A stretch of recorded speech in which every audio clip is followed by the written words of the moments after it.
Welcome into the Action Network podcast presented by BetMGM, the king of sportsbooks. Brendan Glasheen, your host today, rejoining you for another NFL draft betting update episode.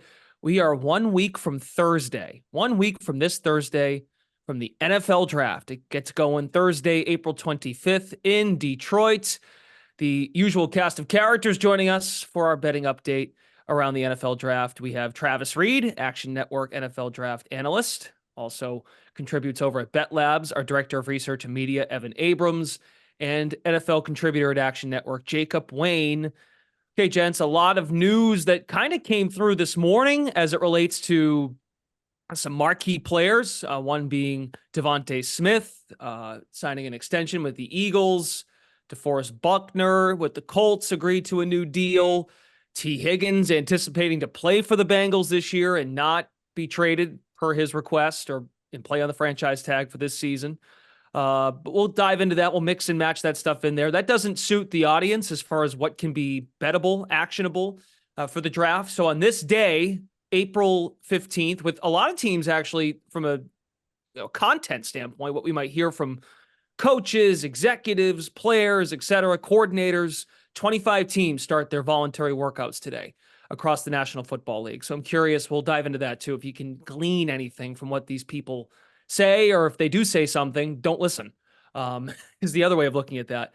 So first up, I'll go to Jacob Wayne first. Any bets that you like right now at current prices when you surf around the market as it pertains to the NFL draft? Yeah, big overwhelming theme for me this week is just the offensive line movement. I think these tackles are going to fly off the board on Thursday night. I love over 9.5 offensive linemen. I think Evan brought this up on a previous show too. But if you can get that, really anything under minus 200, I still think is playable. But obviously, there's still some minus 155s out there, so shop around for sure. But I think we're going to see over 9.5 offensive linemen. We had on the Action site, I'm going to butcher this guy's name, Nick Garisco, I think. Published his mock draft on Action. He's got a great track record with these, and he had 11 offensive linemen going in the first round, including Kingsley Suamataia out of BYU. Seeing some steam with him as well. So I think we're going to see a lot of offensive linemen off the board on Thursday night. Travis Reed, anything that you're interested in right now that you want to give out? Yeah, I'm going to go to the quarterbacks. I saw an interesting tweet from Diana Rossini of ESPN. She had talked to a GM who said most teams don't even know who they're taking yet. So I'm going to take advantage of, we've been penciling in this JJ McCarthy trade up to 5. I actually like over 5.5. You're getting at plus money, plus 140-ish. I'm going to lean into that uncertainty. And I know we saw a lot. Well, we're expecting the quarterbacks to fly off the board early, but I think we always get that discussion around 2 or 3 weeks ago every year.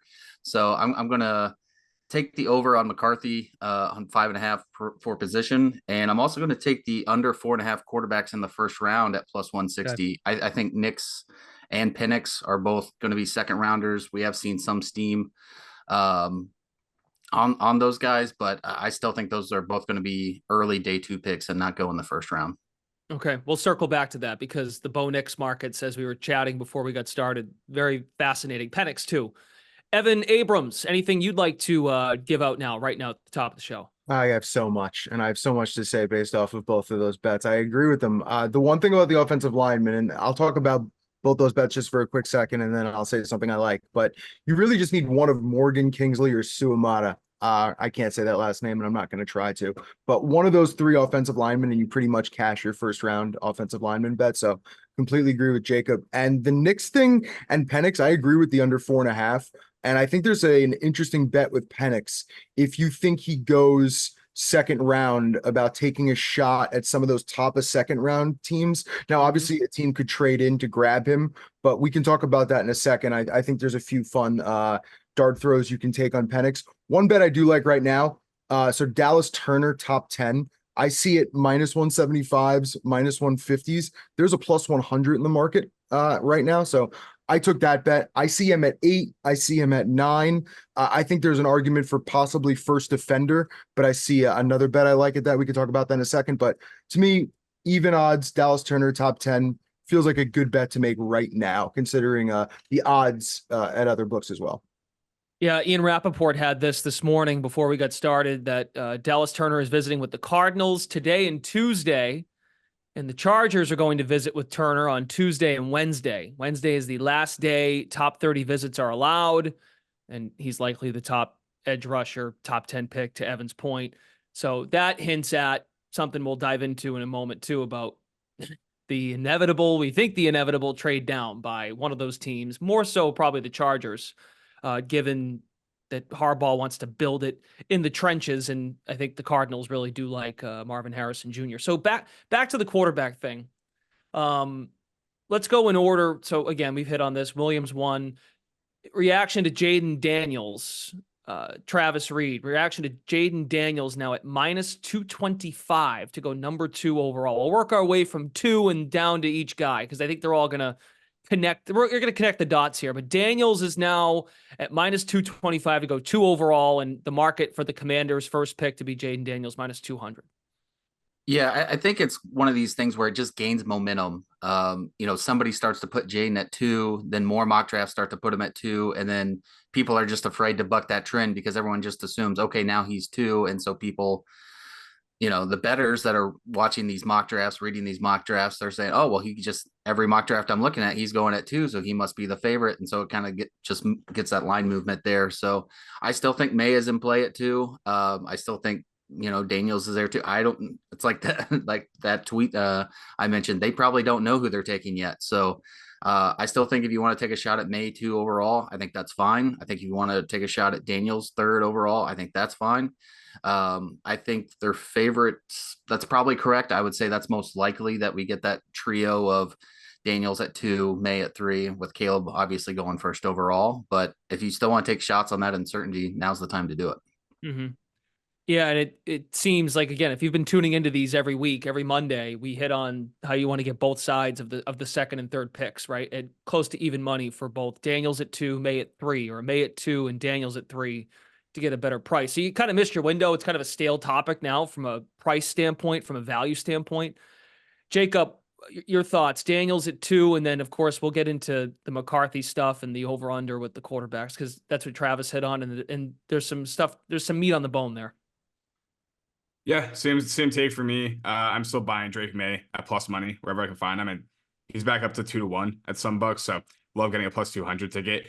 I would just remind people, like, at around this time last year, CJ Stroud was the heavy favorite to go number 1, and obviously ended up being Bryce Young. So, like Travis said, I don't think anybody really knows yet. I don't think we're locked in anywhere. I will say one book does have exacta top 3 order kind of parlays, so you can get a little bit more value there if you want to go like Caleb 1, Drake 2, Jaden 3, available plus 250 there. So potential some more value there, especially if you're not really buying into the JJ McCarthy's team on that one. But yeah, if you can find Drake May at 2-1, even plus 150 or better, I'm still taking Drake May right now. So some changes in price points since last week. As Travis hit on, over under 4.5 quarterbacks to go in the first round. Under's now at plus 160. It was plus 200 last week. Over 4.5 still remains at minus 200. Some other quarterback notes. JJ McCarthy is visiting with the Patriots today. They had dinner in Foxborough last night. He's visiting with them today. So that brings us to, like, the trade hasn't happened yet, so we still can't sink our teeth into anything like that. But Evan, on the subject of Jaden Daniels, if you have thoughts there, but also on Bo Nix, the market shift in Bo Nix from a variety of standpoints, his draft position, the Pennix draft position. Who will be drafted first, Nix or Pennix? You can get Nix at plus money. Now, that's if you think that Broncos at 12, that's a live look for the Broncos at 12, then there may be his value there on Nix. But based on what Travis just said, I get the sense that's something you might want to stay away from. Sure. So from my point of view, I have a big position on Daniel CO2. I've been kind of in love with that from the start. Now the market has kind of flowed my direction. So I've actually done what was just suggested by Jacob, which is I'm taking a piece of the May at 2 now. So I can a little bit of buyback. I was hoping the market was going to agree with me at some point. It's happening now. Whether this is true or not, none of us know, right? Like I really do agree that at this point, tons of evaluations are still going on. I think the Commanders will take him, but I think they're still probably choosing that quarterback. So I'm going to bite on Caleb, Drake, and Jaden at 360, it looks like, and Caleb, Drake, and JJ at 650. And that's just because I have bigger positions on Jaden to go to. We've talked about this. And I have those trios, which we talked about a week ago as well, at plus 120 and plus 750. That's Caleb, Jalen, Drake. You understand? So I'm just flipping it right now, the 2 and the 3, just so I can get some more plus odds. I think Jaden's going to go 2. I think that's been it all along. The steam is the steam. The market is the market. You're going to hear lots of, stuff over the next few weeks. In terms of Knicks and Pennix, I've seen the Knicks at 12, which would be Denver, now minus 120 favorite, Denver to draft Knicks. I've seen it some books. So it's at minus 165 at wow. At BetMGM. Yeah. So I honestly don't see much there. I don't think I have really too many bets to make on Bo right now. I think there's more interesting darts I talked about earlier on Pennix. I don't know if we want to save that, but for me, Bo is, I'm seeing him at 12 at like 2 or 3 mocks. So Bo plus money over Pennix would probably be the bet. I don't know if the group agrees with me. I would make at this instant, because I do see Pennix going maybe early second round and kind of cashing that under 4.5 bet on the quarterback. So Bo plus money is an interesting bet to me. Travis, we were talking about that. Go ahead, Jacob. Yeah, go ahead. Speaking of the early second round, maybe not immediately actionable here, but I did find it interesting. Mel Kiper, his mock draft last week, rounds 1 and 2, he had the Giants trading up to the Panthers pick at 33 and taking Bo Nix. And then he had another mock draft this morning with Field Yates, where they had the Rams trading up to 33 with the Panthers and taking Michael Pennix at 33. So it seems like that's potentially a hot spot for one of these quarterbacks to go with the first pick of the second round. So just something to keep in mind there. Next to go to the Giants, team to draft Bo Nix, Giants plus 700. And then what was the one you had on Pennix? Just for the... They had the Rams trading up to that pick 33 to get Pennix. 14-1 at BetMGM. The 2 dart throws on Pennix I was thinking about was Dallas, which I see at 29-1. And these are obviously second round long shots. And then Arizona. Arizona has the 3rd pick coming out of the gate in the second round, maybe a work with Kyler situation. So those are the 2 I looked at. The other one I considered was New England, but you're going to make the assumption New England's going to do their job in the first round. I don't think they're going back to back. And Tennessee. Would they consider something? I think they're, let's see, 1, 2, 3, 4, 5. They're 6th in the second round. And Tennessee's 50-1 to draft Pennix. So those were some of the darts I was looking at, because I do think that like early second round, it could be a good jump in for somebody. So I agree there. Okay. Travis, I'll let you weigh in, try to make sense of the Bo Nix markets, because as you were saying before we recorded today, all of these markets don't completely add up. Why don't you explain? Yeah. So Bo Nix and Pennix for that case are plus money to go in the first round. Their over-unders, their positions is 32.5. Nix was plus 140 to go under. Pennix was plus 125. But like I said, you're still getting plus money on the under 4.5 quarterbacks to go in the first round. So yeah, those things don't exactly jive with each other unless they're just saying, hey, we don't know which one of these is going, but one of them will. But yeah, I agree that first half of the second round, there's going to be a lot of trade opportunities, and that's where the teams are going to be fighting for those quarterbacks. It could possibly be in that late first round. The problem is all those teams are kind of Super Bowl now teams. So I'm not sure if they're going to want to trade back. They're all trying to make that push. Okay, we really need to get these kind of final pieces on the roster to win a Super Bowl. Just with the way, the standings work out and the way they do the draft order now, those late picks are all teams that went deep in the playoffs.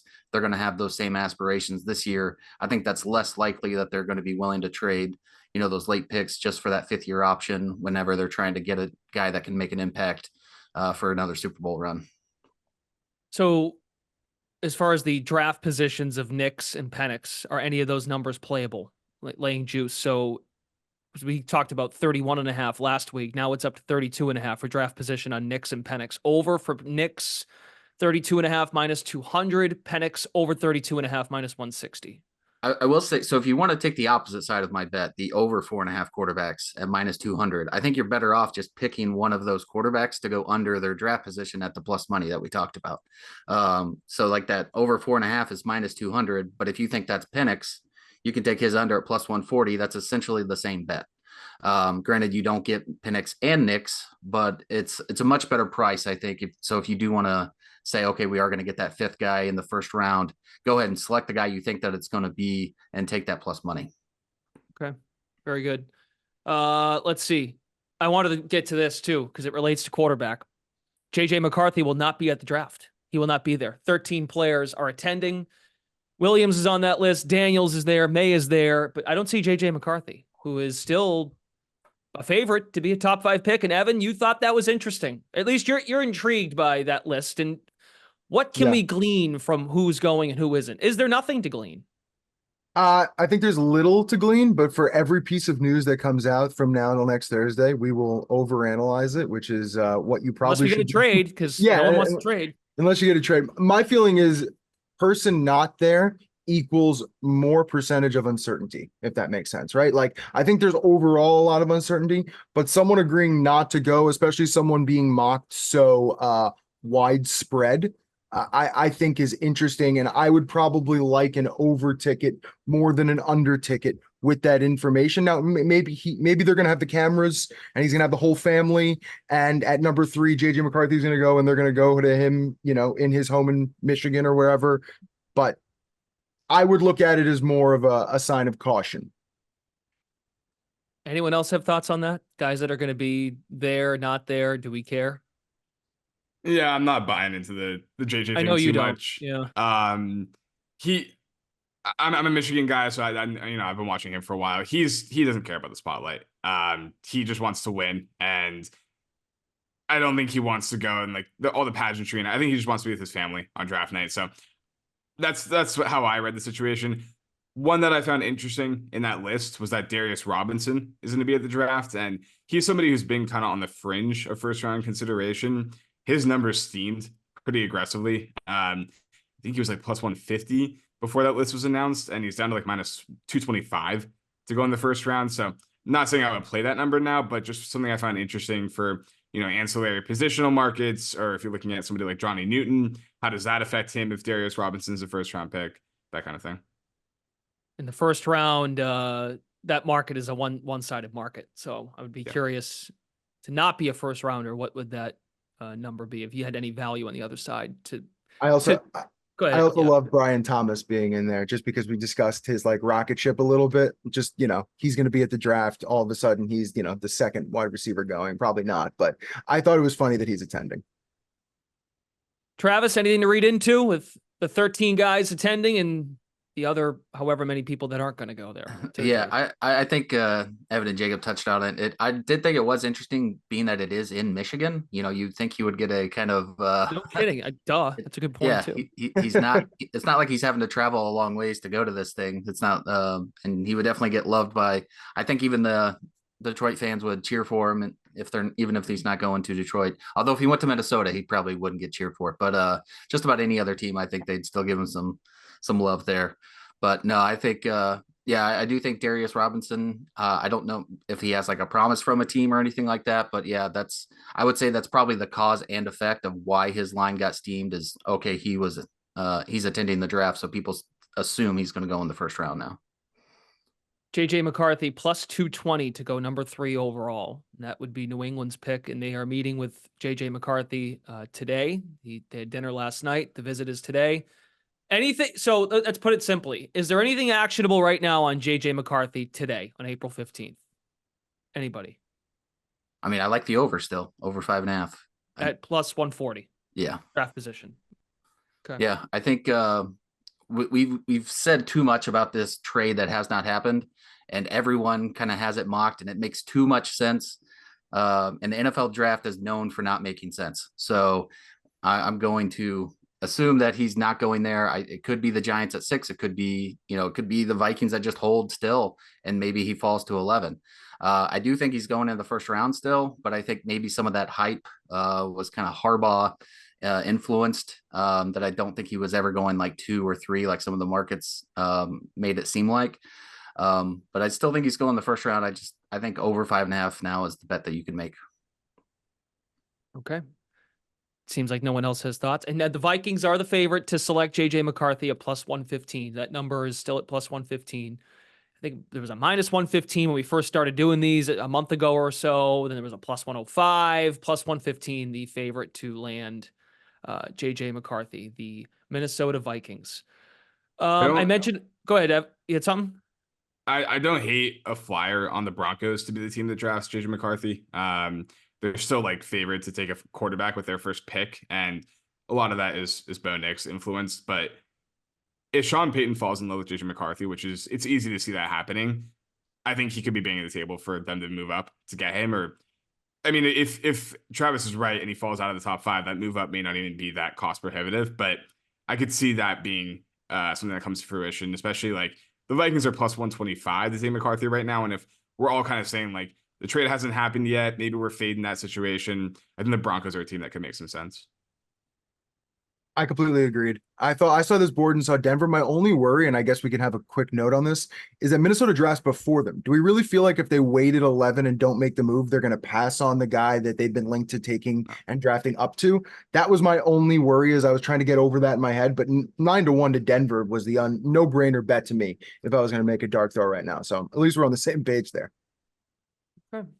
Very good. There's your latest JJ McCarthy minute, which really not much has changed. It's still the same. So apologies for the repetitive content there. I hit on off the top some news. Maybe this affects position markets in terms of what team's first position might be. So the Devontae Smith extension, CeeDee Lamb not present at Cowboys voluntary offseason workouts. I saw the Cowboys take a receiver with their first pick plus 900. DeForest Buckner with the Colts, Josh Allen and the Jaguars got a deal done. T. Higgins, which the Higgins thing to me relates more to teams that are looking at receiver, which is plentiful later rounds too, but maybe teams are now they're eyeing receiver now that's more of a day 2 thing, day 3 thing, because if Higgins is not made available, maybe teams are more inclined to go receiver with their first pick because they're not going to be able to trade a second rounder or a third rounder, whatever it may take to go get a T. Higgins. So anyone have thoughts on the news that just came out over the last 24 hours, 48 hours? Jacob? Yeah, I mean, speaking on the wide receivers, I'm still betting under 6.5 first round wide receivers wherever I can find it. It's definitely getting some steam. So try to see if we can get anything under minus 200, but I still am very confident in that play. I think we might only see 5 in the first round, to be honest. And it's not that there's a lack of talent. I think there is talent in this wide receiver room, but we talked about offensive linemen. I think those guys are going to fly off the board. And there's so much depth in this wide receiver class. Like, you can find comparable players to whoever you're selecting at the end of the first round late in day 2. And I think teams are going to see that surplus at the position and not feel the need to force it at that pick. The Bills obviously heavily linked to receiver, the Chiefs as well, especially with the Rashee Rice situation. But even still, I don't see more than 6 wide receivers going in the first round. Travis, you have thoughts on any of the news from today? Anything that could possibly relate to a bet that you're eyeing or targeting? Yeah. So Dallas Turner made a visit to the Chargers, which I thought was interesting. They have the 5th pick. This is another situation where we've, like, almost every mock draft you see has Dallas Turner to the Falcons. And so I think it's one where you can kind of flip it on its head and maybe they take one of the early receivers. You can get that at 10-1. And I've heard some pushback on that because they just signed some receivers. And then I looked and it's Darnell Mooney and Rondale Moore. And those guys are fine. But they're not preventing you from taking a top 10 receiver if you think that's the guy that you want on your team. So I think at 10-1, we agree that those top 3 receivers are all like really great. Like the market agrees, the scouting agrees. So I think they could easily grab like a Rome Odunze there. If Neighbors were to fall there, they're going to take him over a Dallas Turner. So I think at 10-1, taking a receiver for the Falcons first pick, I think that's good value right now. And Evan, anything from the news today? Higgins, Lamb, Smith? Yeah. So I'll start with the wide receiver stuff. I completely agree with Jacob again. Under 6.5. 5 even 6 is very likely. So I was on that as well. I think that's a great value in that bet. I was trying to look at the Eagles for a second after the Devonta stuff. I see a bunch of O-line. I was thinking cornerback there. I see it like 2-1 in the market. So trying to bolster that area. I was looking at Eagles at 2-1. I still love the Turner bet. Again, we talked about earlier, top 10 plus 100.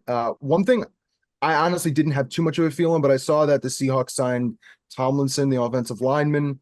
They're still minus 160 to take another offensive lineman. They've been, linked to a few different guys there in the middle. So I was trying to feel that or D lineman potentially. It was like plus 175 was my alternative there, but I think that's the only thing I got right now. And those are the 3 favorites for the Eagles with their first player drafted: corner, O-line, and then D-line or edge rusher at the moment. Okay, and then the last thing I'll ask you guys, unless you have anything else you'd like to give out, voluntary workouts start today for 25 teams, so there will be media availability. People will talk, coach, and people have been talking, don't get me wrong, but actual people that are actually on the teams already. Coaches, coordinators, players, quarterbacks, big name receivers, go right down the list. Guys that are in, maybe, CeeDee Lamb's not there, but guys that maybe Dak Prescott is getting questions about his future, just using the Dallas example. What do you caution people, Travis, when people start talking after some voluntary workouts as it pertains to the draft and how it can relate to the draft? Yeah, I would especially ignore most players, what they say.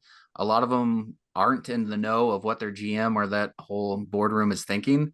So I would especially caution people when they talk about positions they're looking at or players they like. Sometimes it's just players because they have like the same agent or they went to the same college, sure, or they just happen to be friends in another way.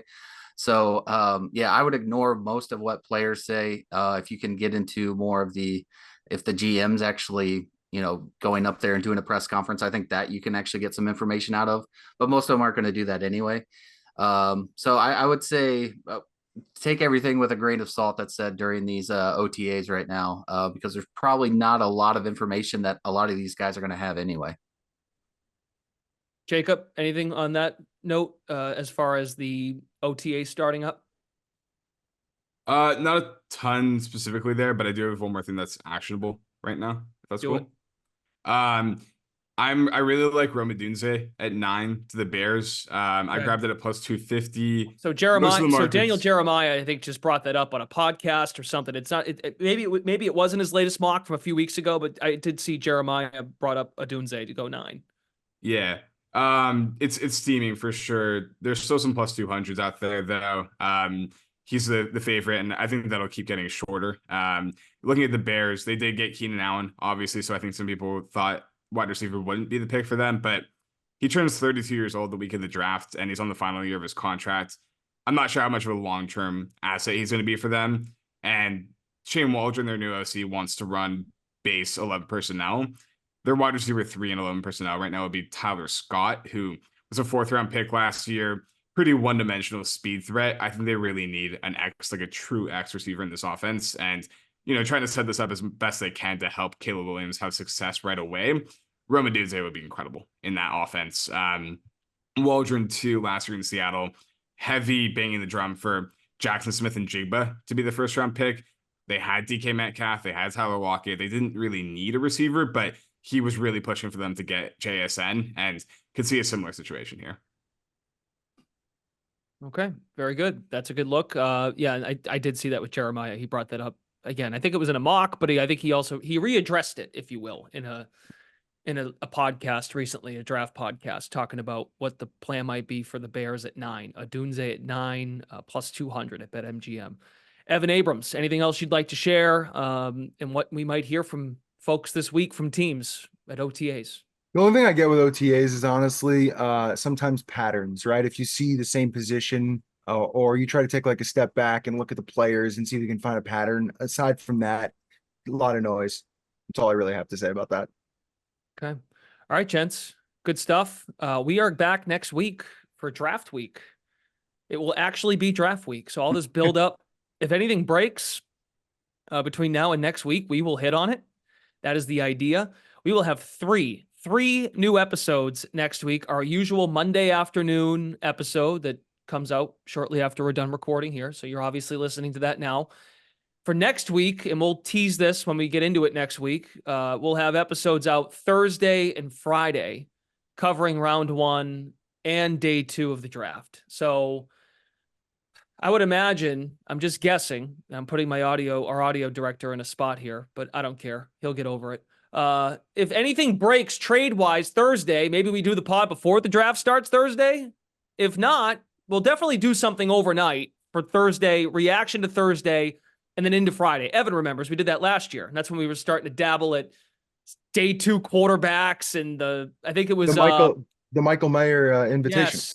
Yeah, like that's standard. Like a post first round reaction in terms of what got done, what didn't get done for certain teams, and then getting into Friday. That's definitely a thing, and that will happen after Thursday. So anything Thursday, if there's a trade, if there's something there that we can still give out some good actionable content for that particular night. More on that in Monday. Maybe there's more clarity, maybe not. Cause I asked Travis this before we started. They go, are you just going to get like a shit ton of trades like the day of, or like during the first round? And that feels inevitable, or it feels like it's going to happen. So, okay. I thought you had something to say, Travis, to that, but I'll let you go. No, I think you're right. I think everybody's kind of waiting to see, because since we don't know who's 2, who's 3, they're not going to trade up yet unless they know what's there. So it might be a wait till day of type situation, and then just all hell breaks loose on Thursday. Which is fun. I mean, that's fun for consumers, but it's not helpful when you're trying to put out a podcast. That's all. They never think of us.